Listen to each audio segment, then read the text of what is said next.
está sendo utilizado lá, implantado, é o correto para aquela aplicação, né, para aquela finalidade. Vou compartilhar aqui, então, com vocês, só um minutinho.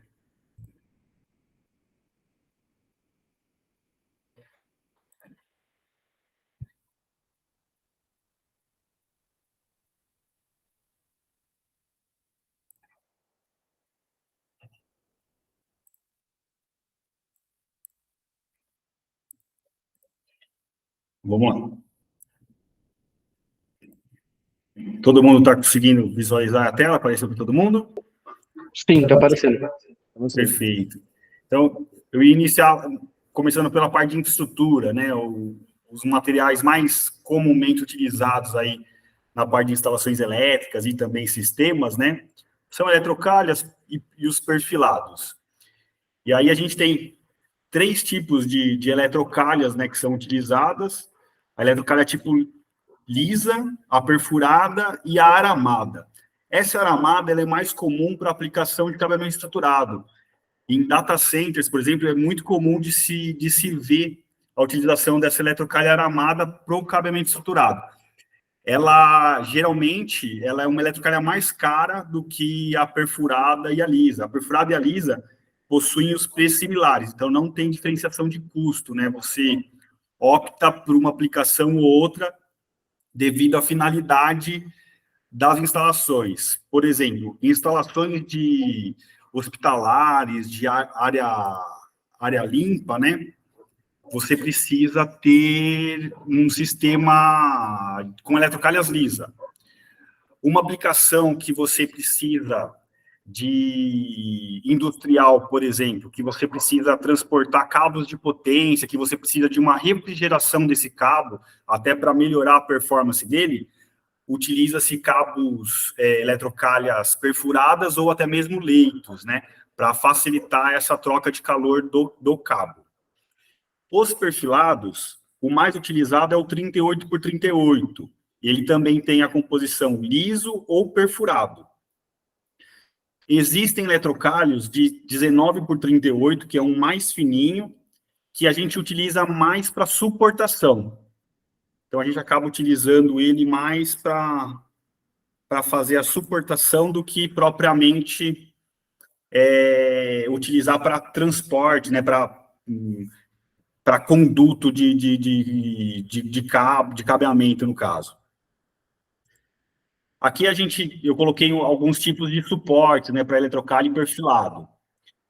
Então, esse suporte é chamado de suporte vertical, é comumente chamado pelo público de igrejinha, né? Rogério, acho que o André levantou a mão rapidinho. Rogério, Oi, pois só não. uma dúvida. E o dimensionamento da eletrocalha, por exemplo, qual que é o... Perfeito, quantos cabos cabem, a bitola deles? Então, uma informação importante também da parte de eletrocalhas, né? Tanto eletrocalhas quanto perfilados. Além do tipo de perfurado, liso ou aramado, existe uma variação de chapa. Então, quanto menor a chapa, a menor utilizada é chapa 12. Ela tem uma espessura mais grossa. Então, ela é uma eletrocalha ou um perfilado muito mais pesado para aplicações mais parrudas, né? Que precisam de uma exigência, um peso de cabo mais elevado. Então, quanto menor essa chapa, que seria a chapa 24 de mercado, ela é a mais fina. Então, quando você pega uma instalação onde você tem um perfilado que entorta com muita facilidade, ou uma calha que parece um papel, na verdade, ela fica muito fina a espessura. Então, essa chapa é a 24. Alguns distribuidores de materiais elétricos, que eu não vou citar o nome, que eles fabricam, até por ter um custo mais barato, eles fabricam chapa 26 sob encomenda, que é fora de norma, assim, o pessoal não utiliza, mas eles têm uma chapa menor do que a 24, inclusive. E o custo desse material, por conta disso, acaba sendo mais barato do que o próprio fabricante da chapa 24. Então, só tomar cuidado com isso. Além disso, também tem o tipo de acabamento, né, de galvanização. Você tem a pré-zincagem, que o zincado não deixa de ser uma galvanização também, só que ela é uma galvanização ela é a quente, porém, ela precisa de eletricidade para a realização dessa galvanização no aço carbono. E a galvanização a fogo. A galvanização, a pré-zincado ou zincado, a gente utiliza em instalações internas, né? Instalações que não são expostas ao tempo, que não estão sujeitas às intempéries, a gente pode aplicar a eletrocálio ou perfilado zincado ou pré-zincado. Já para áreas externas, é obrigatória a utilização de eletrocalhas ou perfilados galvanizados a fogo, que tem essa proteção adicional que não enferruja. Tá? E em qualquer uma, ou zincado ou galvanizado a fogo, as chapas têm essa variação, de 12 a 24, essa espessura de chapa. O dimensionamento, os fabricantes também, eles colocam, né, tem uma tabela de dimensionamento de cabo, geralmente de cabeamento estruturado, com a taxa de ocupação de norma, que é de 40%, e também a de circuitos é mais difícil ter essa tabela de dimensionamento, porque você tem N aplicações com N tipo de circuitos, de cabos, então você pode ter numa eletrocálio uma composição de 10 circuitos 2,5, 5 circuitos 6 milímetros, cabos 10 milímetros passando, diversas bitolas de cabo. Então, o fabricante, ele não dimensiona, ele não tem uma tabela de circuito elétrico para dimensionamento de tamanho de calha. Esse dimensionamento, geralmente, quem faz é o projetista. Então, ele faz a simulação, geralmente via software, da quantidade de circuitos que vão passar por esse conduto e utilizando essa taxa de ocupação de 40%, geralmente, que a norma pede, para ele fazer o dimensionamento da calha. Não sei se ficou claro. Ficou bem próximo. Hoje eu queria uma dúvida, Rogério, ainda sobre eletrocalhas aí. Você falasse um pouquinho de abrangência de norma com relação à tampa dela. Se é obrigatório, A tampa. se não é. Perfeito. A tampa, ele tem, em questão de norma, é mais relacionado ao tipo de cabo que você vai estar utilizando, né? Então, depois a gente vai falar um pouco sobre a parte de cabos, né? Dependendo do tipo de cabeamento que você usa, por exemplo, em uma área com grande permanência de público, por exemplo, shoppings, né, que a GPE trabalha bastante, você obrigatoriamente tem que usar o cabo atóxico. Esse cabo atóxico, só um minutinho, ele possibilita a não utilização de tampas, porque ele é um cabo, geralmente, de baixo emissão de gases tóxicos, que você possibilita, então, nessa aplicação, a utilização de eletrocalhas sem tampa, ou perfilados, ou eletroduto, né, no caso, sem tampa. Então, há essa questão normativa mais relacionada ao tipo de cabo, tá? Não é nem a eletrocalha, depois a gente pode falar um pouquinho mais lá sobre os cabos lá embaixo. Valeu. Perfeito. Um minutinho.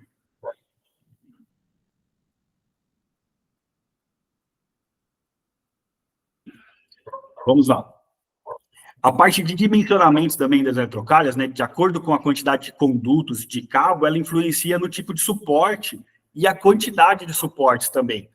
Eu vou demonstrar aqui um projeto, né, geralmente o projeto de instalações elétricas, ele não tem a distribuição de suportes. Geralmente, o de incêndio é mais comum ter a parte de rede de hidrante, rede de sprinkler. Em alguns projetos você tem a distância dos suportes e o tipo de suporte. No de elétrico, não. No de elétrica, você tem aqui a disposição do perfilado, mas ele não demonstra aonde você tem os suportes. A mesma coisa com eletrocalhas, né? Você tem uma rede de eletrocalhas, deixa eu encontrar aqui se nesse projeto tem. Aqui.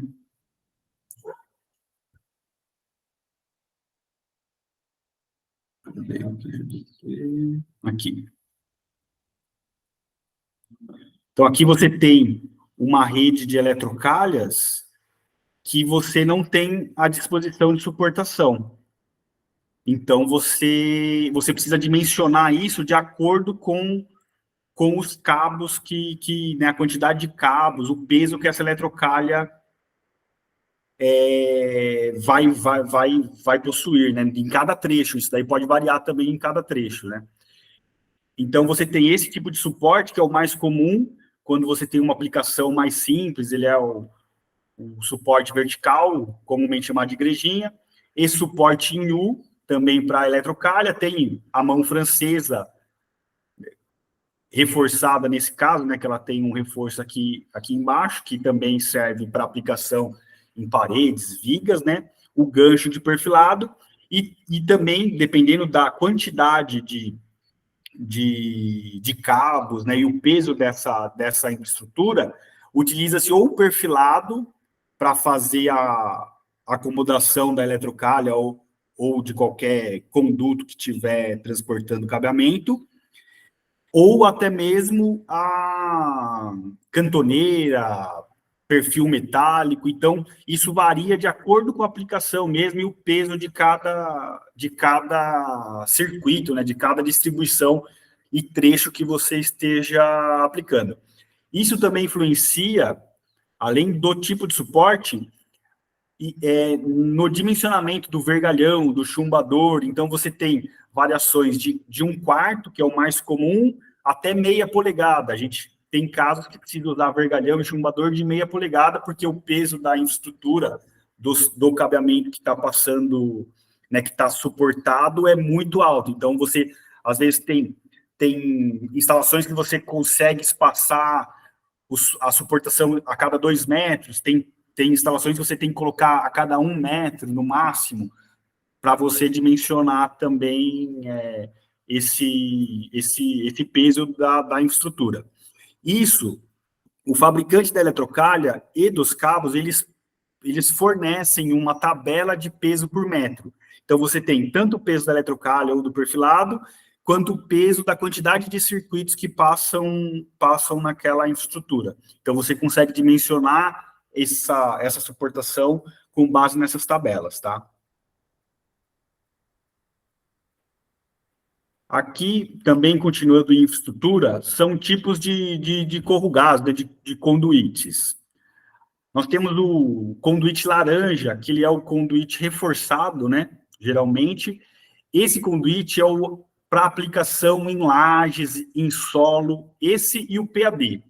Esse amarelo seria para aplicação em paredes apenas e gesso, né, drywall. Ele é proibido a utilização dele, não é indicado para embutido em piso, concreto, laje em geral, porque ele tem uma proteção, né, uma mecânica muito, muito frágil, e ele acaba amassando, principalmente nas curvas. Quando você joga o concreto nele, ele amassa. Depois que você for passar o circuito, você não consegue fazer porque ele acaba ficando obstruído. Então, esse amarelo não é indicado para aplicação embutida em solo e concreto em geral. Aí utiliza-se esse conduíte reforçado ou PAD, que também tem aquela mangueira ponta azul, né, que antigamente era mais utilizada por conta do custo, foi substituída por esse conduíte reforçado e o próprio PAD. Além disso, a gente tem o CELTubo. Esse CELTubo, ele é como se fosse um eletroduto metálico, né? Porém, ele é flexível. E ele tem a composição de sem capa e com capa. A com capa, ele tem uma capa isolante de proteção e, geralmente, por ser o mais vendido, ele é o mais em conta. Né? Esse sem capa aparentemente poderia ser mais barato, porque não tem o PVC aqui que isola ele acaba sendo mais caro porque ele tem pouca saída. E a aplicação dele é para instalações em entreforro que necessitam de proteção mecânica, né? Então, e você não consegue fazer a utilização do eletroduto rígido, zincado ou galvanizado a fogo, você acaba utilizando esse tipo de CELTubo para essa aplicação, e ela obrigatoriamente tem que ser utilizada na parte interna, ela não tem proteção para uso externo, contra intempéries. Uma dúvida, Rogério. Pois não. Na norma, quando você está lá no entreforro, me corrija se eu estiver errado, a gente até poderia utilizar os eletrodutos ali de PVC, os dois primeiros da esquerda. Porém, no nosso nicho shopping center, via de regra, é sempre céu tubo. Assim, por norma, a gente estaria resguardado, mas em shopping center, eles exigem sempre ali o céu tubo, né? Não só shopping center, alguns edifícios corporativos também, né? No próprio... Apesar da norma permitir realmente a utilização de eletrodutos de PVC, anti-chama, né, desde que seja anti-chama, não propagante a chama, você pode utilizar, só que o manual, geralmente, manuais de edifícios comerciais e de shopping centers, eles não permitem a utilização do conduíte corrugado. Eles exigem, no caso de flexível, sendo-se ao tubo, com capa ou sem capa. Até mesmo para uma proteção mecânica, né, do cabeamento que for passar dentro do conduto. Então, realmente, isso daí é correto, sua informação. A norma permite, mas geralmente nos shoppings, 100% deles, né, e grande parte de edifícios comerciais não permite a utilização de conduíte corrugado no entrefogo. Ô, Rogério, o que mais usa é o eletroduto mesmo, né? Então, o eletroduto rígido, né, o eletroduto zincado, ele é o mais usual, com certeza por conta do custo. O céu tubo, ele tem um custo muito elevado para a parte de entreforro, para você fazer instalações aparentes. O céu tubo, ele é utilizado apenas quando você não tem a possibilidade, por exemplo, num retrofit, que você não tem a possibilidade de fazer a instalação de um eletroduto de 3 metros, você tem que ter acesso muito limitado, aí você acaba utilizando esse tipo de material. Outra dúvida, eu pensei que o eletroduto era mais caro, porque tem um monte de conexão, um monte de suportação, né? O céu tubo, tipo, ele é mais... O metro linear do céu tubo, o metro linear do céu tubo é bem mais caro do que o metro linear do eletroduto. Dependendo da instalação, pode ser que compensa-se a instalação de céu tubo. Não é muito comum a utilização de céu tubo para grandes distâncias, porque obrigatoriamente você precisa utilizar uma caixa de passagem, um condulete no meio, né? Você vai ter a cada 15 metros, 20 metros no máximo, por norma, você precisa ter uma caixa de passagem. E aí torna-se mais caro as conexões do céu tubo, porque você não pode utilizar um uniduto cônico normal, que é parafusado no eletroduto, por exemplo. O uniduto do céu tubo, ele chama uniduto CMZ, ele é rosqueado no espiral, né, do céu tubo, e ele tem um custo muito maior do que o uniduto, entendeu? Então, a composição acaba ficando mais cara. Mesmo em grandes distâncias, você tem o eletroduto acaba sendo mais em conta. Entendi, só outra dúvida. E o céu tubo, ele fica apoiado no forro mesmo, ele não fica, não tem suportação para ele, né? Ele não tem como Então, ficar, tipo... o correto seria ter suportação, né? O correto é você colocar a braçadeira, ter essa suportação, mas em trechos curtos, né? Por isso que ele é mais utilizado, por exemplo, para fazer uma descida em prédio corporativo ou dentro de um shopping que você tem uma parede de drywall. Aí você tem a infraestrutura com perfilado ou eletrocalha. E aí você vai sair da eletrocalha e descer pela parede. Como você não pode usar o conduíte corrugado, você já sai com o céu tubo do perfilado ou da eletrocalha e desce, faz só essa curva, né? Essa derivação para a parede e tem um trecho de 4, 5 metros no máximo do céu tubo. Então, por isso que ele acaba não tendo necessidade de suportação. Mas se você for fazer longas distâncias no entreforro, o ideal é que ele seja suportado, né? Em trechos pequenos, não. Ele pode ficar solto, acomodado na estrutura do gesso. Entendi, só tinha uma dúvida. Aí quando você vai deixar tipo, ele suportado, você coloca ele dentro de um perfilado, assim? Porque ele é mole, né? Senão tem que fazer suporte a cada quanto, para ele não ficar tipo uma minhoca. Então, vai depender muito da quantidade de circuito e do tamanho que você desse céu tubo. Se for um céu tubo 3/4, por exemplo, eu vou derivar uma tomada. A cada 2 metros já é suficiente. Você tem uma abraçadeira ali só para ele fixar, para ele não ficar com todo o peso em cima do da estrutura do gesso. Isso varia de acordo com a distância também. Se for distâncias muito longas, né, André? Se for curtas, não há necessidade. O Rogério não mostrou, mas tem uma braçadeirinha que ele envolve o seu tubo certinho, e você chumba ele na laje, onde você tiver. Sim, Não perfeito. estava a foto ali. Você vai falar de eletroduto rígido em seguida aí ou não? Cara, eu acabei não colocando, mas a gente pode falar sim. Vamos falar. O que eu queria te falar? Sim. O André comentou bem verdade, a gente não faz grandes distâncias com céu tubo, mas e você falou perfeitamente que é só derivação pequena, dificuldade de acesso. Perfeito. Agora, eu tenho uma dúvida aqui. Quando a gente trabalha com a questão de eletroduto, minha dúvida é muito assim, quando que eu uso leve, quando que eu uso médio? O pesado, eu acredito que seja ali na parte externa, etc. Mas entre médio, leve e pesado, Sim. qual seria ali o critério? Os eletrodutos, eles têm a mesma premissa de acabamento das eletrocargas e perfilados. Então, você tem o zincado e o galvanizado a fogo também. O zincado seria para uso interno, o galvanizado a fogo para uso externo. Da mesma forma que as eletrocargas e perfilados. Em relação a leve, médio e pesado, geralmente, os fabricantes, eles têm até 1,5 polegadas, você tem a opção de leve, médio e pesado. Acima de 1,5 polegadas, você só vai ter médio e pesado. Acima de 3 polegadas, você só vai ter o pesado, provavelmente. Então, essa exigência também é de acordo com o manual técnico, né, ou o memorial descritivo do cliente. Por exemplo, a gente tem obras dentro da GM. Dentro da GM, eu sou obrigado a utilizar eletroduto galvanizado a fogo pesado para qualquer aplicação. Eu vou fazer um circuito de uma tomada para um bebedouro.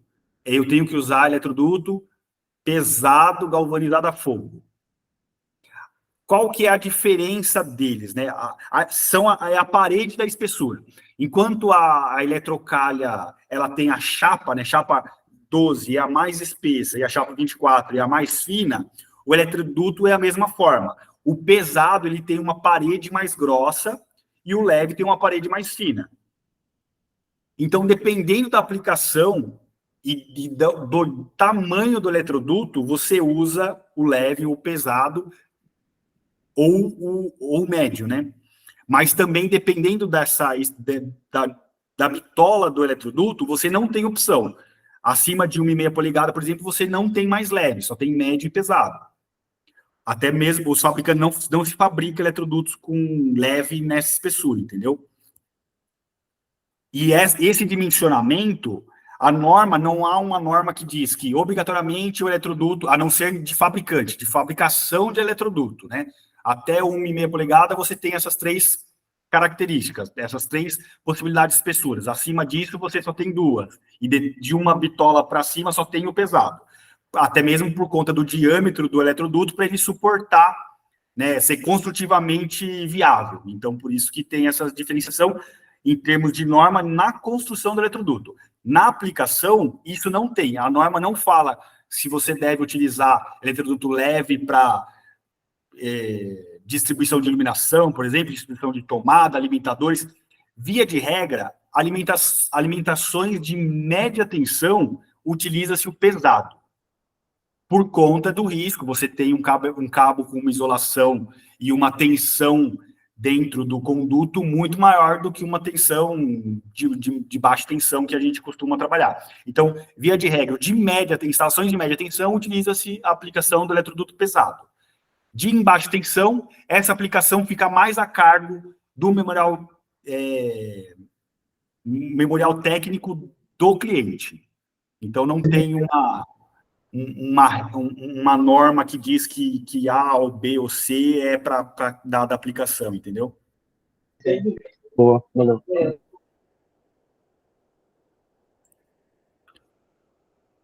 Quer falar mais alguma coisa sobre infraestrutura? Que eu ia falar um pouco sobre os cabos agora, os tipos de cabo. Ou infraestrutura, se tiverem alguma dúvida aí, algum outro item que a gente não tenha abordado. Oi, Rogério, eu tenho. Boa tarde. Boa tarde. Rogério, eu não estou bem lembrado o nome, mas mais voltado para a parte de eletrocalha. Alguns projetos vêm com uma indicação ali do acabamento da borda da eletrocalha, que ela vem trabalhar... Isso, exatamente. Isso é norma ou é uma questão aí de boas práticas?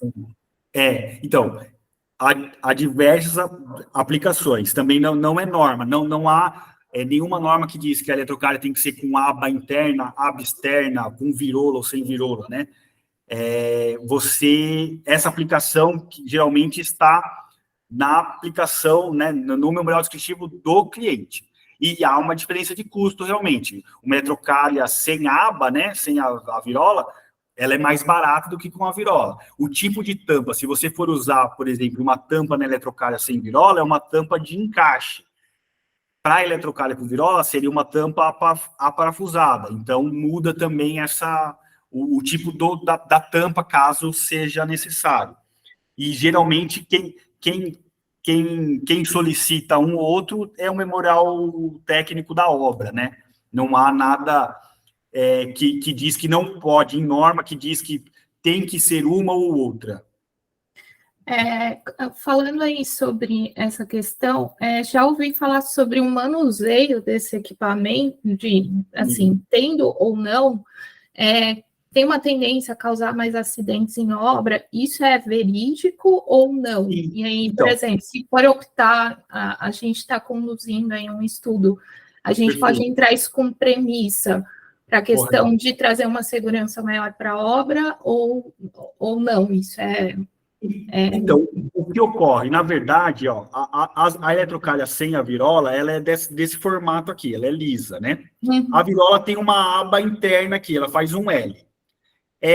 Dependendo da chapa, né, quanto mais fina, acaba tendo um risco de corte maior. O manuseio geralmente se faz com luva, o indicado é você fazer com EPI. Mesmo a virola, se a pessoa pegar ela com a parte interna da virola, ele pode cortar. Se puxar a eletrocália, isso aqui é uma lâmina, né? Então, realmente, faz sentido. A virola, como ela tem essa curvatura aqui, faz um L aqui, interno, a tendência do instalador de puxar ela e não criar uma navalha aqui na mão dele é maior. Então, realmente, protege. E essa proteção, inclusive, não é somente na mão do colaborador, do instalador, né? Ela também protege o cabo.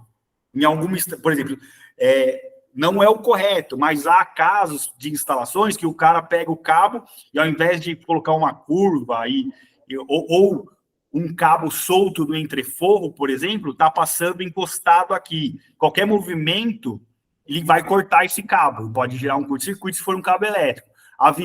Com a virola, esse curto-circuito, né, esse corte fica menos provável, porque fica uma área de contato mais lisa, como se fosse uma base, né? Então, também protege o cabo. A virola é basicamente parecida com um perfilado aqui, ó. Isso daqui. Esse Rzinho aqui, né? Tá certo. Obrigada. Imagina.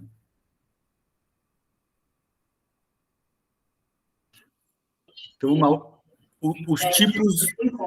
Então, a minha ideia é que não dá para Então, aqui a gente vai falar um pouquinho sobre os tipos de cabo, né, que nós temos no mercado.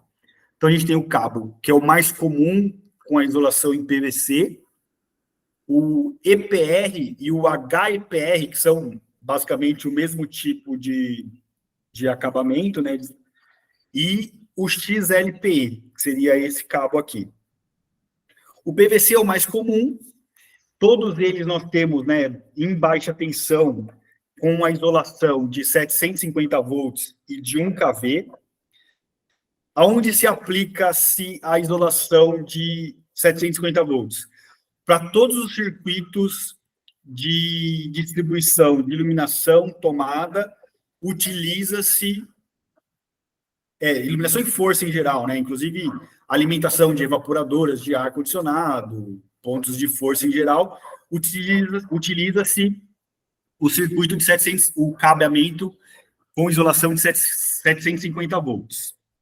Com exceção de circuitos enterrados.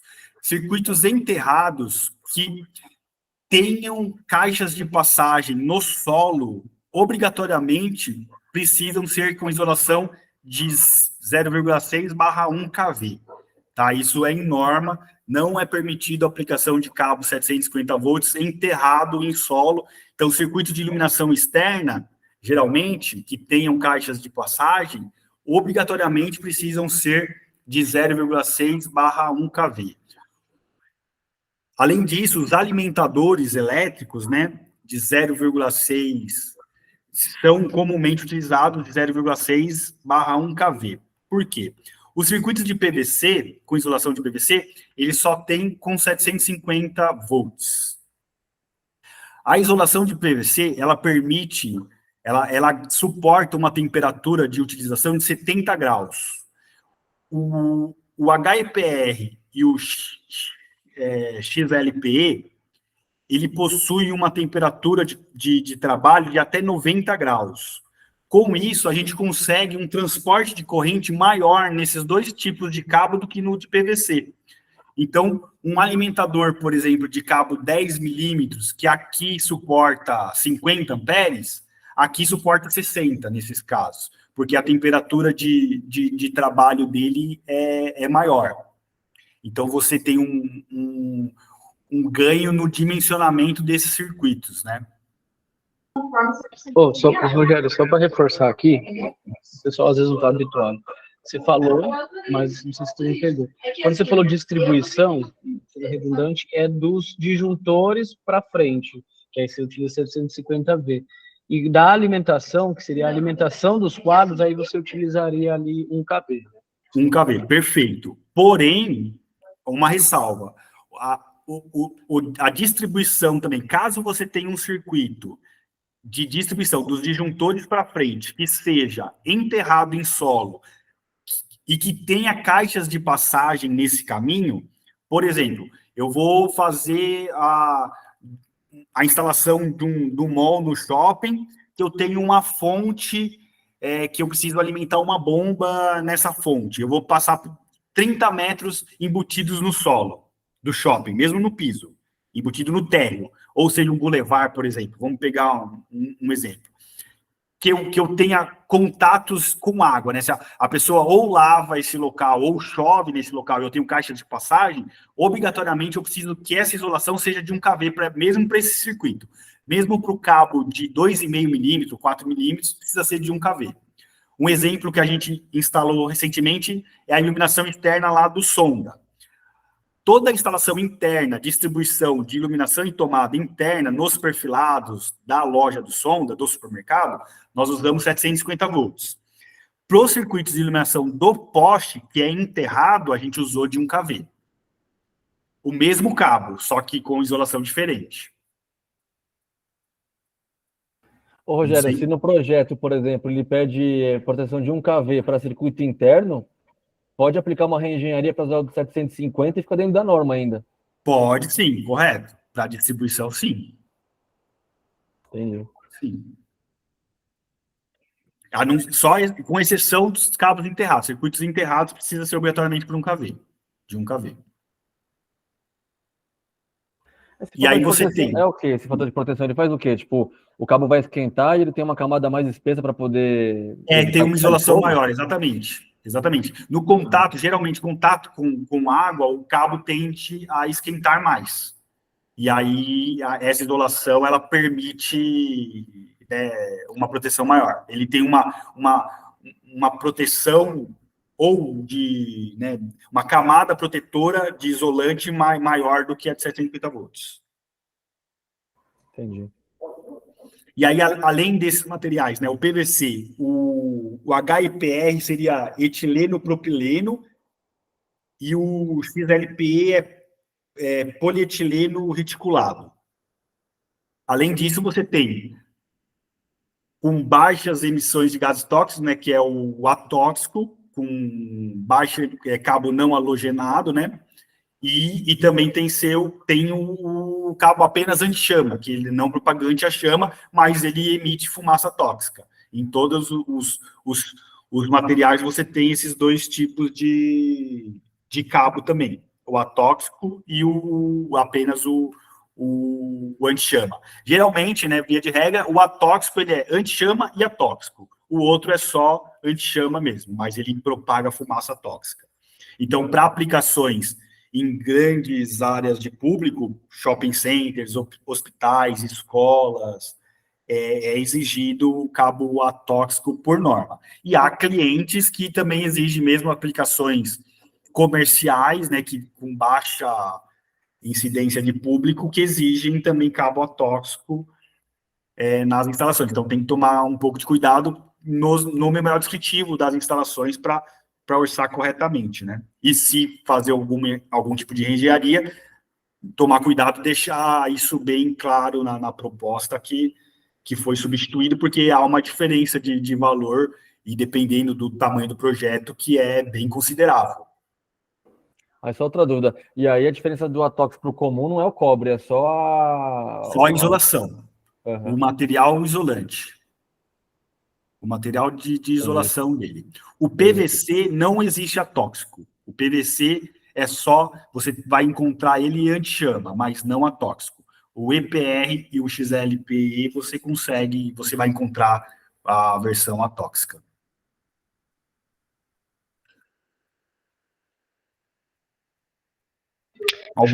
Alguma dúvida mais sobre os cabos ou podemos... O próximo slide, Rogério, é cabo ainda? Não, nem sei qual que é, cara. Deixa eu ver. Não, então eu tenho uma dúvida. Juntamos. Eu tenho uma dúvida em cabo, então. Então, vamos lá. Queria que você falasse esse cabo de alumínio, quando a gente usa ele, qual é a vantagem dele e quais as adequações em quadro que a gente precisa então, caso a gente vá usar um cabo de alumínio. Ó, o cabo de alumínio, por norma, ele só é permitido em usos industriais de 16 milímetros para cima, onde você obrigatoriamente precisa que as pessoas de manutenção sejam habilitadas e capacitadas para instalações elétricas. Não, então, você tem que atender cabos de 16 milímetros para cima e que todas as pessoas envolvidas em instalações elétricas e manutenção sejam eletricistas com certificado NR10 para você poder utilizar. Você tem que ter essas duas premissas. Para uso comercial, pode ser utilizado em edifícios comerciais até 20 metros de altura, cujo circuito tenha que ser a partir de 50 milímetros. Então, o cabo de alumínio, ele pode, não, residencial, a norma não permite em nenhum caso vai permitir. Em shopping centers, áreas de grande influência de público, também a norma não permite. Então, em shoppings, escolas, hospitais, a norma não permite a utilização do cabo de alumínio. O custo dele, ele é muito inferior do que o cobre hoje, né? Eu acredito que há uma tendência no futuro, não sei se muito próximo, de a norma permitir a utilização dele também em residências, em instalações menores. Até mesmo porque hoje, o mais comum utilizado, né? A gente, falando um pouco mais de cabo, a gente tem classes de cobre, né? De cabo. Você tem classe 2, classe 4, classe 5. O que seria esses tipos de classe do cobre? É a quantidade de condutores que o fio tem. Então, quanto menor a classe 2, por exemplo, é um fio rígido, que tem geralmente de 7 a 18 fios apenas, dependendo da bitola do cabo. Então, é aquele cabo mais rígido. O classe 5 é o cabo mais vendido, que é o mais maleável, que é o cabo flexível, alto flexível, que tem inúmeros fiozinhos, micros fiozinhos, né, dentro do condutor. O de alumínio hoje, o mais utilizado, é o classe 2, é o mais vendido, é um cabo rígido. Então, ele apesar dele ser infinitamente mais leve do que o cobre, então, por exemplo, um circuito de 240 milímetros, para passar 300 metros, um circuito de cobre, eu preciso de 4 caras para puxar ele. O de alumínio, um cara puxa ele sozinho, com o dedo, sabe? Sem fazer esforço. Ele é muito mais leve. Porém, ele não para fazer curva, ele é complicado. Ele precisa de um espaço muito grande, né, de infraestrutura para fazer curva. Ele não faz uma curva 90 graus muito curta, então você precisa de um raio longo. O quadro, até mesmo por essa característica, você precisa de um painel muito maior para acomodar ele dentro, dependendo do alimentador. E os conectores dele, os terminais, também, eles são terminais maiores. A fixação do terminal de compressão dele, geralmente, tem o dobro do tamanho do dilatão. E, obrigatoriamente, você utilizando o cabo de alumínio, você obrigatoriamente tem que ter o terminal de alumínio. Para conectar com o cobre, você precisa de ou um conector terminal bimetálico, ou o barramento de cobre, ele precisa ser tratado com nitrato de alumínio. Por quê? O cobre e o alumínio, ele tem uma diferença de tensão de 2 volts. Então, mesmo que você não tenha nenhuma corrente passando nele, ele vai gerar uma corrente por diferença desses metais. Então, ele vai gerar uma corrente entre eles que vai acabar oxidando o material menos nobre, que no caso não é menos nobre de valor, é um valor de corrosão. No caso, o cobre ele tem um valor maior do que o do alumínio. Então, ele acaba criando um zinabre, acaba corroendo o cobre. Então, por isso que para aplicações de cabos de alumínio, precisa ser pessoal mais habilitado, mas que tenha expertise em trabalhos com alumínio, porque não é tão simples. Por isso que a norma permite só em casos industriais e comerciais, com essas aplicações, né, prédios menores e circuitos maiores, porque ela exige que tenha alguns cuidados. Não sei se ficou claro. Mas há no mercado, nós fizemos no passado um retrofit de um condomínio industrial com todo o cabo de alumínio, né? A gente fez toda a parte de média e baixa tensão de alimentadores com cabos de alumínio. E quando nós compramos, na época, isso faz uns 3 anos, mais ou menos, existia um fornecedor em Londrina, não, em Joinville, que ele estava importando cabo de alumínio classe 5. Só que era mais caro do que o classe 2, obviamente, era o dobro do preço. Mas ele já tinha o mesmo cabo que a gente utiliza de cobre, de 2,5 milímetros, ele tinha de alumínio já. Ele estava tentando homologar isso no Inmetro para tentar comercializar. Depois eu acabei nem vendo se ele conseguiu homologar esse cabo, mas tem um lobby muito grande, né, das fabricantes de cobre, que eu acho difícil, né, a curto prazo, emplacar. Mas hoje, por exemplo, o barramento blindado e transformadores, dificilmente você encontra um transformador que tenha barramento de cobre ou barramento blindado com barramento de cobre. 100% deles é de alumínio já. Então, você tem, por exemplo, a norma não permite cabo de alumínio, mas você tem dentro de um edifício uma distribuição de barramento blindado com barras de alumínio. Mas a norma não permite o cabeamento. Não sei se ficou claro, se deu para entender. Acho que o Alexandre quer perguntar, mas ficou sim. O Alexandre quer perguntar. Rogério, boa tarde. Boa tarde. Acho que só um assunto do referente ao cabo de alumínio aí. Eu estava até vendo uma palestra, acho que semana passada, referente a muitos acidentes, principalmente em residência, por conta dessa utilização desse cabo de alumínio de 2,5. Tem uma galera, por conta do custo-benefício, acaba fazendo reforma e instalando esses cabos aí. E aí, no final, o custo é muito alto por conta de acidente, Sim. que acontece, queima equipamentos, essas coisas. Então, por isso que a norma não permite, não é qualquer pessoa, por conta dessas diferenças de característica de metal. Hoje, né, num quadro residencial, 100% as conexões são de cobre, então você precisa ter como tem diferença de tensão entre os materiais, a norma residencial, em espécie alguma, em nenhuma bitola, ela é permitida. Então, né, o pessoal já está totalmente fora de norma, não pode se utilizar. Para comercial, os alimentadores, distribuição, hoje é proibido. Só circuitos alimentadores de baixa tensão e média tensão, industrial e comercial com essa ressalva. Circuitos acima de 50 milímetros, prédios abaixo de 20 andares.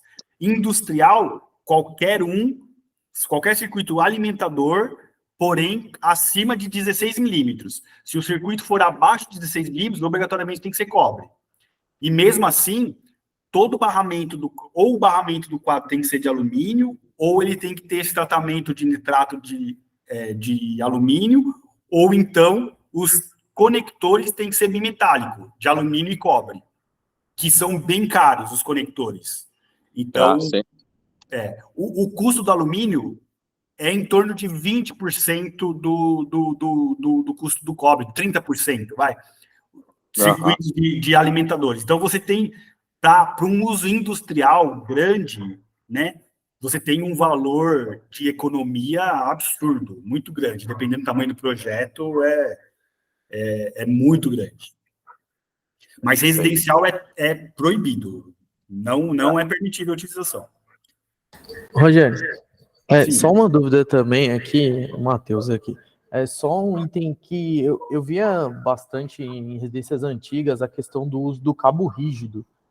Por que ele não é tão utilizado mais? Hoje quase não se vê. Então, esse cabo rígido, ele é o classe 2, né? O de alumínio, ele hoje ainda é rígido, o mais comum que você vai encontrar é o rígido. Ele não é mais utilizado por conta de alguns fatores, né? O primeiro é a capacidade de condução de corrente. A corrente elétrica, ela não... Como a gente trabalha em tensão alternada, ela já é uma senoide, né, que forma a tensão alternada, diferentemente de tensão contínua, e eletrônica é tensão contínua. A tensão alternada, obrigatoriamente, né, os elétrons, a corrente elétrica, ela não passa pelo núcleo do cabo, ele passa pela área do cabo externa. Então, como você tinha um cabo de 2,5, por exemplo, classe 2, que era o rígido, você tinha, geralmente, 7 fiozinhos. Então, você limitava a capacidade de condução de corrente desse cabo para 15 amperes, geralmente. Hoje, os 750 volts de PVC, que é 70 graus, você consegue transportar 24 amperes no cabo de flexível, né, do CAC5. Justamente porque você tem mais cobre, mais linhas, fios de cobre dentro do cabo, e a capacidade de corrente, então, ela divide nessa área do fio, né, do cobre para distribuição. Então, por isso que acabou deixando de lado, foi evoluindo, né, a fabricação, e realmente não se utiliza, muito raro mesmo, a utilização de cabo rígido. Não, beleza, valeu. E também a maleabilidade também, né, Rogério? Também, então, além disso, além dessa capacidade, a facilidade de trabalho é gigantesca, né?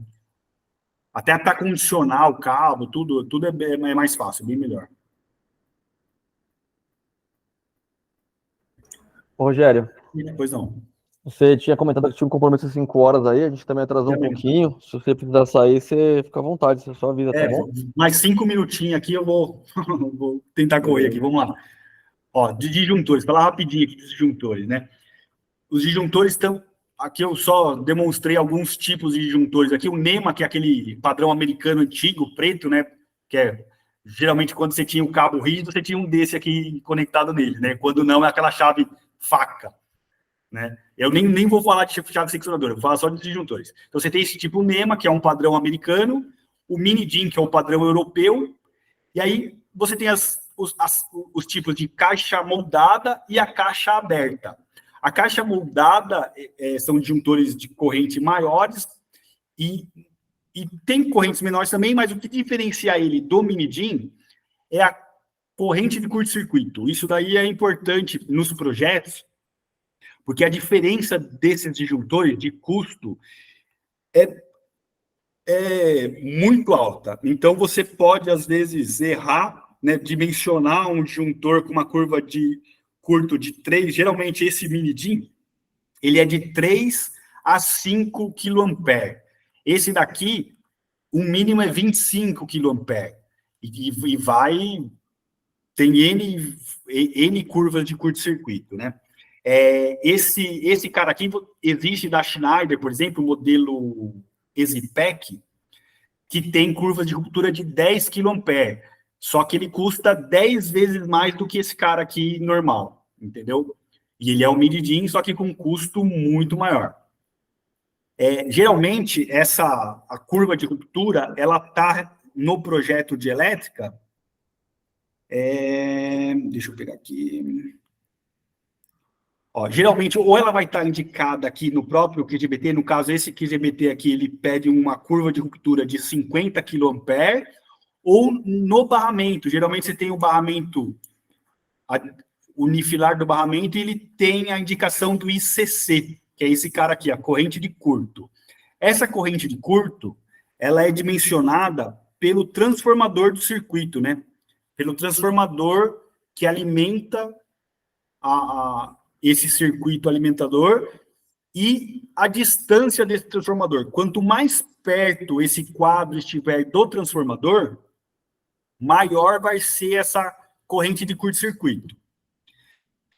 E aí você tem algumas outras características, né, dos disjuntores, não somente a corrente de curto, mas tem a curva de ruptura. Esse mini-DIN, por exemplo, a gente tem a curva B, curva C, curva D, curva I. Quanto mais baixa a curva B, ele tem uma velocidade de ruptura muito maior. Às vezes, né, em apartamento, o pessoal costuma utilizar a curva B porque é mais barato. Aí você liga um equipamento que puxa, tem uma corrente de partida, um motor, por exemplo, que tem uma corrente de partida muito grande, muito rápida, muito alta. Geralmente, a corrente de partida de uma carga indutiva é de 6 a 7 vezes a corrente nominal. Esse cara, a curva B, não aguenta esse tempo, ele desarma rapidamente. Então, para motores, por isso você tem um disjuntor motor, que tem uma curva de ruptura maior. Então, ele aguenta a partida do motor, essa corrente de pico de 7 vezes a corrente nominal, e não desarma instantaneamente, e segura a corrente nominal. Só em curto-circuito que ele vai desarmar. Então, basicamente, quanto maior a curva, né, A, B, C, D, E, o E é o mais demorado de desarmar.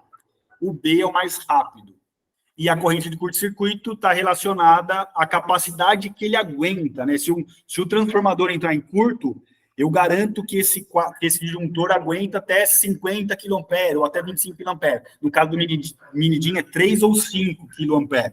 Então, se o curto-circuito for maior, ele explode esse cara, se ele estiver perto da carga, né?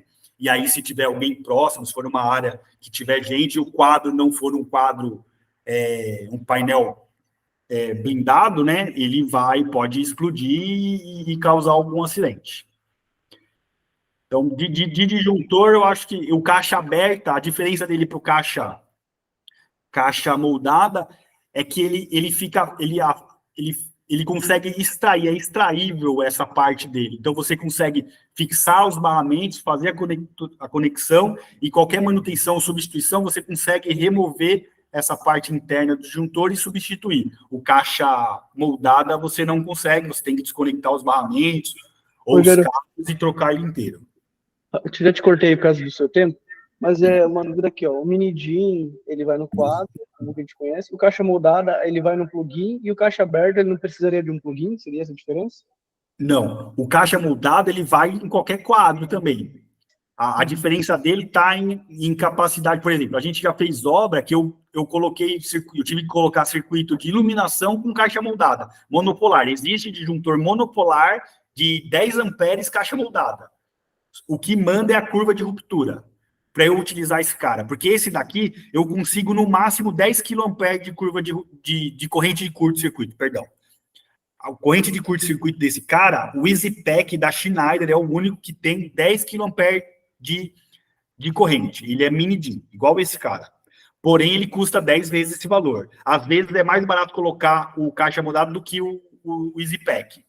E acima de 10 kA de curva de ruptura, de curva de curto-circuito, perdão, eu preciso, obrigatoriamente, só existe caixa moldada. O caixa aberta, ele tem as características do caixa moldada, curva de curto-circuito alta, porém ele tem uma série de fatores adicionais aqui.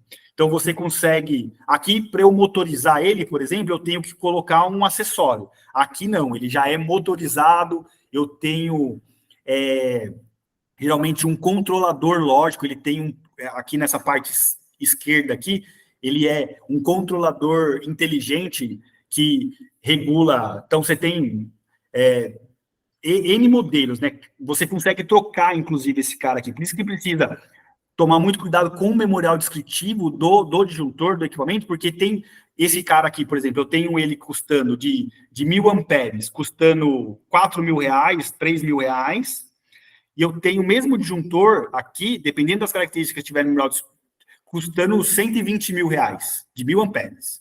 Então, de 4 a 120, entendeu? Então, por isso que precisa tomar muito cuidado com o memorial descritivo do cliente, né, da obra, para ver o que ele pede de característica do disjuntor, porque às vezes eu sou obrigatoriamente necessário utilizar um caixa aberta para atender às necessidades daquele projeto. Valeu. Beleza, Rogério? Deu para ficar claro, hein? Show. Muito obrigado aí, Bruno. Deu, Rogério. Te agradecer aqui pelo teu tempo e disponibilidade, aproveitar e já estender o convite para um próximo treinamento. Não, perfeito. Eu acho que a gente depois... Rogério, a gente está vendo os investimentos aí no Nobel. Você quer muito, mas não precisa passar vontade na gente. Mas para que a gente depois, eu acho que a gente podia abordar, Matheus, um pouco das arquiteturas dos sistemas de baixa tensão, saindo desde os sistemas de entrada, medição, distribuição e falando um pouquinho sobre esses subsistemas aí de distribuição em baixa tensão. Perfeito. A gente pode falar um pouquinho, né, sobre eletricidade básica mesmo, né, explicar, né, tensão, corrente. Às vezes o pessoal costuma confundir potência e tensão, né, às vezes, eu vou não vou comprar uma geladeira 220 porque consome mais, né, tem essa visão, e o que consome é potência, né, a tensão está relacionada à corrente, né, quanto maior a tensão, menor a corrente, porque é justamente a relação entre potência e tensão. Mas a gente pode abordar mais para frente, sim, com certeza. Fazer uma apresentação melhor, eu peço desculpas aí pela simplicidade, aí a gente acabei correndo. A gente que agradece aí, Rogério. Mas na próxima a gente melhora aí, gente. Obrigado, Rogério. Valeu, Rogério. Obrigado. Valeu, Rogério. Valeu. Valeu.